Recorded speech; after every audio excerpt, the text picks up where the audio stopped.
एक बार एक डॉक्टर ने कहा कि हल्का भोजन किया करो और दवा करो, परहेज करो, ठीक हो जाओ। और रास्ते में चला, सोचने लगा हल्का भोजन किया, हल्का।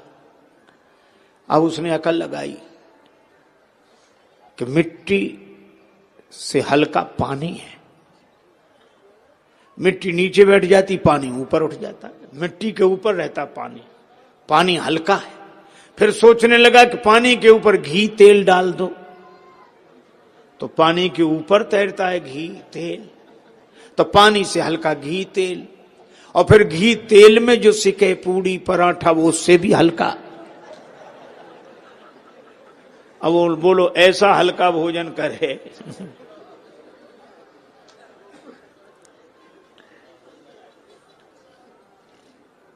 गुरु जी ने जो कहा वही करना चाहिए, क्योंकि सदगुरु वैद्य वचन विश्वासा, संयम यहां न विषय के आशा। कभी आपने सोचा कि हमारे जीवन की कालिमा क्या है? अच्छा, आप ऐसे सोचें, आपने एक शब्द सुना होगा काला धन, बहुत चर्चा का विषय रहा काला धन। और काला धन का हमको तो एक ही अर्थ लगता है, चीज दूसरे की कब्जा अपना। किसी दूसरे की चीज अधिकार अपना। और हमें लगता है कि हमारे जीवन की सबसे बड़ी कालिमा यही है। शरीर किसका? भगवान का। संसार किसका? भगवान का। अरे और तो और श्वास भी हमारी नहीं, यह भी भगवान की है ना। लेकिन कब्जा हमारा, जब तक हमारी श्वास चल रही है। हमें लगे भले ही कि हमारी श्वास है, पर हमारी नहीं है। अगर श्वास हमारी होती तो जब मन होता तब लेते, नहीं मन होता नहीं लेते। और इतवार को तो लेते ही नहीं कि आज छुट्टी का दिन है, आज तो ना लें। और कोई कहता तो हम यही कहते कि हमारी सांस लें न लें, तुम कौन हो? तो श्वास भी हमारी नहीं, सब कुछ भगवान का है। और हम मंदिर में कहते भी हैं, तन मन धन सब तेरा, स्वामी सब कुछ है तेरा, तेरा तेरे अर्पण क्या लागे मेरा। ओम जय जगदीश हरे, जय जगदीश हरे, स्वामी जय जगदीश हरे। ऐसे जनों के संकट, दास जनों के अवगुण, क्षण में दूर करे। ओम जय जगदीश हरे। सब भगवान का है, यह तो हम कहते हैं, तो है ही भगवान का। लेकिन सच्चाई से बोलना, हमने मान किसका रखा है? भगवान का तो हम ऐसे कहते हैं जैसे कोई संत अपने घर में पधारे तो हम संत के चरणों में प्रणाम करके कहते हैं महाराज आपका ही है, ये घर आपका, ये परिवार आपका। कहते हैं महात्मा भी जानते हैं कि हमारा नहीं है, कह रहा है, और कहने वाला भी जानता है कि इनका नहीं है, लेकिन कह रहा है। और अगर कोई कहे कि महाराज सब आपका ही है, महात्मा कहे हमारा है, हाँ तो निकलो बाहर। अगर एक आध घटना ऐसी घट जाए तो लोग कहना बंद कर दें। हम भगवान से भी वैसे ही कहे जा रहे हैं सब आपका है। अच्छा, समझदार आदमी भी मंदिर में कहेगा तन मन धन सब तेरा, और भगवान को प्रणाम करके बाहर आएगा तो महात्मा से कहेगा मेरा मन नहीं लगता। भगवान हंसते कि अभी कह रहा था कि तन मन धन सब तेरा, और अब कह रहा मेरा मन नहीं लगता है। यही कालिमा है। एक सज्जन प्रार्थना कर रहे थे, तन मन धन सब तेरा, प्रभु सब कुछ है तेरा, और इस पंक्ति पर ज्यादा जोर देकर प्रभु सब कुछ है तेरा। एक महात्मा सुन रहे थे, वो हंस रहे थे। उसको बड़ा बुरा लगा कि हम प्रार्थना कर रहे हैं, महात्मा हंस रहे हैं। प्रार्थना पूरी होने दो तब बात करता हूं। प्रार्थना पूरी होते ही गया, महाराज हम प्रार्थना कर रहे थे, आप हंस रहे थे। महात्मा बोले हम तो जो कर रहे थे तो कर रहे, तुम क्या कर रहे थे? कहा हम प्रार्थना कर रहे थे। कि तुम प्रार्थना कर रहे थे कि हमारा हंसना देख रहे थे? वो बोला महाराज हम दोनों ही काम कर रहे थे। महात्मा बोले तुम दोनों ही काम करते हो इसलिए तो हम हंस रहे थे। वाणी से कहते हो तन मन धन सब तेरा, पर मन से पूछो, मन भीतर ही भीतर कहता तन मन धन सब मेरा, प्रभु सब कुछ है मेरा। आज के आदमी की नीयत तो इतनी खराब है कि प्रभु पड़ोसी का भी मेरा। और इसका बस चले तो भगवान से भी कह दे मेरा मुझको दे दो क्या लागे तेरा। यह हमारा स्वभाव है। देखो एक संत ने लिखा बड़ा सुंदर, मानव निकृष्ट कहे मेरा सिद्धांत यह मेरा है सो मेरा और तेरा है सो तेरा है। मानव निकृष्ट कहे मेरा सिद्धांत यह मेरा है सो मेरा और तेरा है सो मेरा है। मेरा तो मेरा, तेरा भी मेरा। और मध्यम मनुष्य की विनीति यह प्रवृत्ति देखी, वो कहते मेरा है सो मेरा और तेरा है सो तेरा है। पर उत्तम मनुष्य के विचार अति उच्च देखे, मेरा तेरा है सो तेरा और मेरा है सो तेरा है। और तीनों के बीच में बोल उठा ज्ञानी नर, ये झूठा झमेला है, न मेरा है न तेरा है। तो है किसका ये? भगवान का। न मेरा न तेरा। 9 व्यक्ति गांव के रहने वाले कपड़े का व्यापार करते थे। 9 इकट्ठे होकर गए। नदी पार करनी थी, का एक दूसरे का हाथ पकड़ लो कोई बह ना जाए। हाथ पकड़ लिया, नदी पार कर गए। कहा कि अब संभाल लो 9 के 9 हैं कि नहीं, कोई बहा तो नहीं। तो उन्होंने गिनना शुरू किया। जो भी गिने वो अपने को न गिने। 1 2 3 4 5 6 7 8 करके रह जाए। फिर दूसरा गिने, वो भी 8 ही गिने, अपने को न गिने। अब तो सबने रोना शुरू किया, बह गया बह गया, एक बह गया एक बह गया। तब तक एक महात्मा निकले, क्यों रो रहे हो? हम लोग 9 आए थे, एक बह गया। अब महात्मा ने देखा कि तो 9 के 9 खड़े हैं। महात्मा बोले नहीं, 9वां यही है, बहा नहीं है। तो कैसे फैसला हो? महात्मा बोले गिनो। तो उस व्यक्ति ने गिनना शुरू किया, 1। महात्मा बोले ठीक, 2 3 4 5 6 7 8 पे आके फिर रोने लगा। महात्मा ने वही हाथ जो 8 पे रखा था ऐसे मोड़ा कि ये 8 और ये 9। अरे मिल गया मिल गया मिल गया मिल गया महाराज, आपकी कृपा से मिल गया, आपकी कृपा से। तो वो लोग गया कहां था जो मिल गया? हम लोग सोचते हैं ज्ञान से मुक्ति मिलती है, पर ज्ञान से मुक्ति नहीं मिलती है। ज्ञान से यह पता लगता है कि हम मुक्त हैं। मुक्त तो हैं ही, पर बिना ज्ञान के अनुभव नहीं होता। एक आदमी के पास कुछ गधे थे। उसने सभी गधों को बांधा जैसे रोज बांधता था। एक गधे की गले की रस्सी खो गई, उस गधे का कान पकड़े बैठा था। एक महात्मा निकले,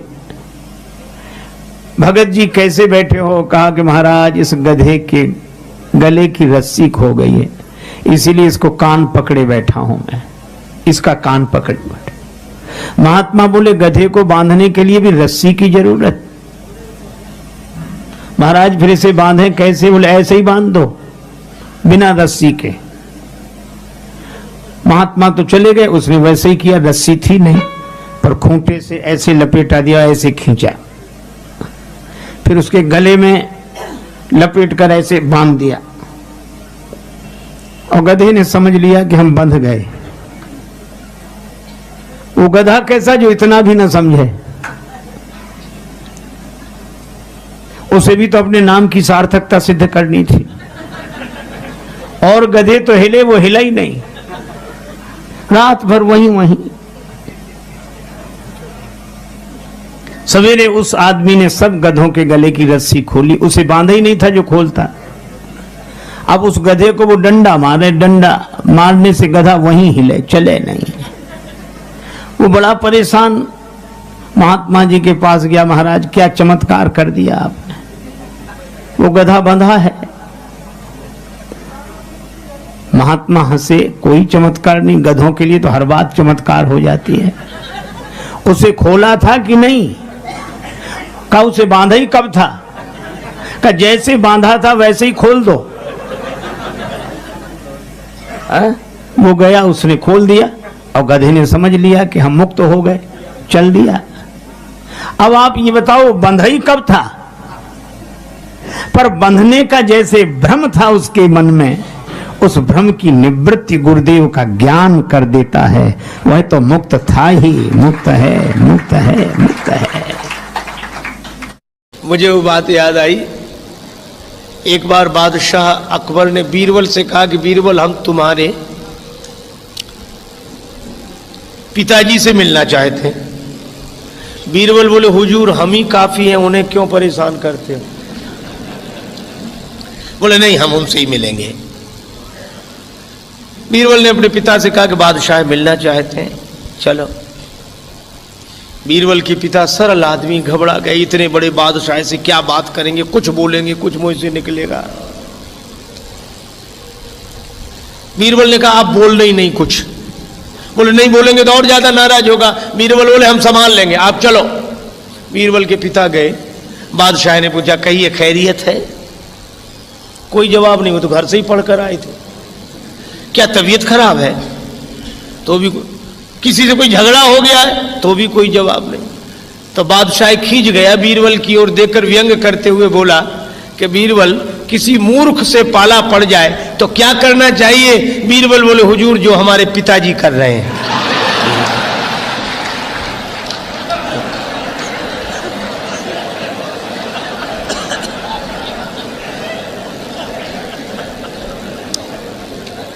और रावण के सामने हनुमान जी इसीलिए चुप थे। संत श्री कबीरदास जी से किसी ने पूछा कि आप गुरु हैं कि शिष्य? कबीरदास जी बोले दोनों। बोले दोनों कैसे? बोले ज्ञानी का मैं गुरु हूं, अज्ञानी का चेला। बोले कोई समझदार हो तो उसके तो गुरु बनकर हम समझा देते, और कोई ना समझो तो उसके हम ही चेला बन जाते कि तुम ही ठीक कह रहे, उसे मानना ही नहीं, क्या फायदा समझाने से। एक आदमी तो और गजब का था, उसके पास कोई गया, दोनों पड़ोसी थे, दोनों के पास दो गधे थे, वो मिट्टी ढोने का काम करते थे गधों। तो एक का गधा बीमार था, तो उसने सोचा पड़ोसी मित्र से गधा मांग ले। गया, बोले भाई साहब हमारा गधा बीमार है, अपना दे दो, मिट्टी ढोने का काम करते ही वापिस कर देंगे। गधा भीतर बंधा था पर वो देना नहीं चाहता था, तो साफ झूठ बोल गया। बोले हमारा गधा तो सवेरे से ही जंगल में पता नहीं कहां गया है, होता तो तुरंत दे देते, आपको मना करें? कैसी बात करते, आपको और मना जरूर दे देते। उसने मान लिया कि गया होगा जंगल में, पर दैव योग तब तक गधा ही भीतर से बोला। उसने जो बोलना शुरू किया तो वो चौंक कर खड़ा हो गया। बोले साहब आप तो कहते हैं कि गधा जंगल में गया, वो तो बोल रहा है भीतर से, उसकी आवाज नहीं सुन रहे। तो भी उस आदमी ने अपनी गलती नहीं मानी। बोला क्या जमाना आया है, आदमी की बात पर भरोसा नहीं, गधे पर इतना भरोसा। अब बोलो अब इसका क्या मतलब। एक गुरुजी को आदत थी, उनका कोई चरण दबाए तो सो जाते। दबाने वाला सोचे कि ये मना तो कर नहीं रहे, तो ये मना करें तो हम जाएं, तो उसने सोचा ये सो जाएं तो जाएं, पर उनकी आदत थी जैसे कोई जाता तो फिर जाग जाते।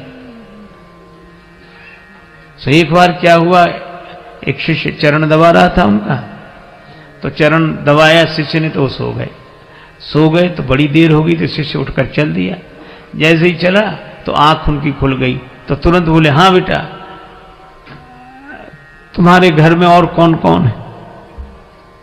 तो उसने कहा कि माता पिता और हम लोग 4 भाई हैं। अब ये सुनता कौन, तब तक और सो गए। थोड़ी देर फिर उसने, शिष्य ने देखा कि अब ये सो गए तो फिर जाएं हम। तो वो जैसे ही उठकर जाता वैसे ही जाग जाते। हाँ तो कितने भाई हो? तो उसने फिर कह दिया कि 4, पर वो उत्तर सुनने के पहले ही सो जाते थे। और जैसे उठकर चले तो जाकर फिर पूछते, हाँ कितने भाई हो? तो शिष्य उत्तर देते देते थक गया, कब तक कहे कि 4 भाई हैं। जब चौथी बार भी उन्होंने यही पूछा कि हाँ तो कितने भाई हो, सो चेला बोला, गुरुजी अब तक तो 4 हैं, सवेरे तक 3 बचेंगे।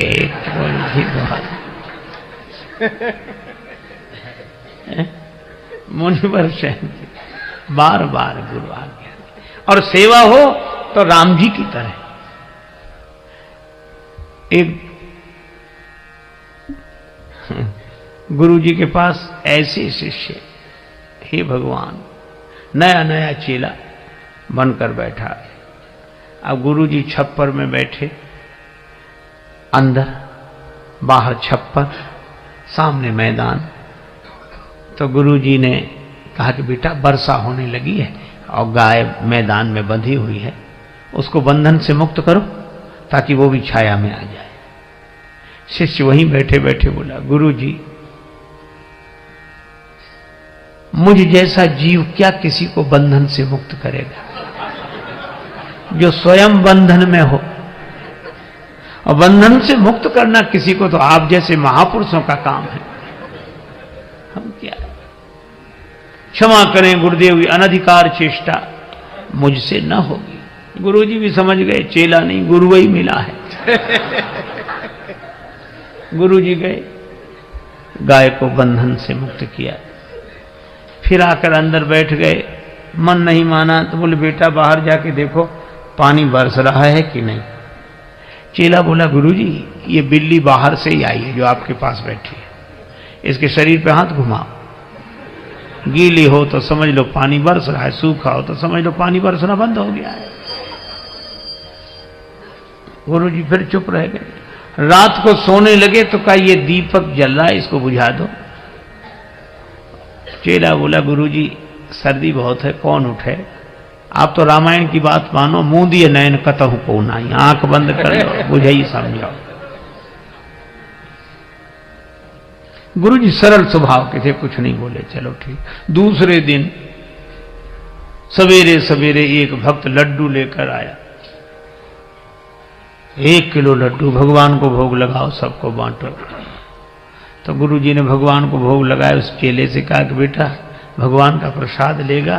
तो हाथ जोड़कर बोला, गुरुजी मैंने 3 आज्ञाएं नहीं मानी हैं, अगर चौथी भी नहीं मानूंगा तो घोर पाप लगेगा। ये